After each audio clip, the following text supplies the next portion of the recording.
मुसलसल 6 माह से प्याज की कीमतों में तेजी के बाद अब कीमतें कम होना शुरू हो गई हैं। प्याज की फी किलो की कीमत में 50 रुपए से ज्यादा की कमी वाक़ई हुई। ताजिरों को उम्मीद है कि नई फसल मार्केट में आने के बाद कीमतें ज्यादा तेजी से नीचे आएंगी। तलकीन जुबैरी की रिपोर्ट। सिंध में सैलाबी सूरत-ए-हाल ने प्याज की फसल को नुकसान पहुंचाया तो 5 मुल्कों से ड्यूटी फ्री प्याज दरामद करने का सिलसिला शुरू हुआ, मगर कीमतें 220 रुपए तक जा पहुंची, जो अब नई फसल आने के बाद कम होना शुरू हो गई हैं और तवक्को है कि जल्द कीमतों में बड़ी गिरावट होगी। 8,500 रुपये मन थी, अभी वही प्याज जो है ना 6,000 साढ़े 6,000 की बिक्री। अब इंशाल्लाह मजीद ये 4-3,500 रुपये आ जाएगा इंशाल्लाह। शहरी भी प्याज की महंगे दामों फरोख्त से तंग हैं। इनके नजदीक कीमतें अब भी ज्यादा हैं, जिनमें मजीद कमी होनी चाहिए। शहरी कहते हैं हुकूमत प्राइस कंट्रोल का निजाम मौसर बनाए ताकि आवाम को रिलीफ मिल सके। और कम होनी चाहिए, क्योंकि गरीब आदमी है तो वो कहाँ से कैसे गुजारा करेगा।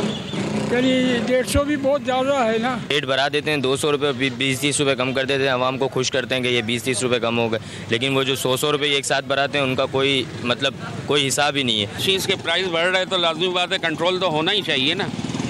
हम गरीब आदमी कहाँ जाएंगे, किस तरीके से मैनेज करेंगे। पाकिस्तान में इस वक्त ईरान, अफगानिस्तान और तुर्की समेत कई मुल्कों से प्याज दरामद की जा रही है। नई फसल आने के बाद उम्मीद है कि दरामद का सिलसिला भी रुक सकेगा। कैमरामैन हमजा राजपूत के साथ तलकीन जुबैरी, डॉन न्यूज़, कराची।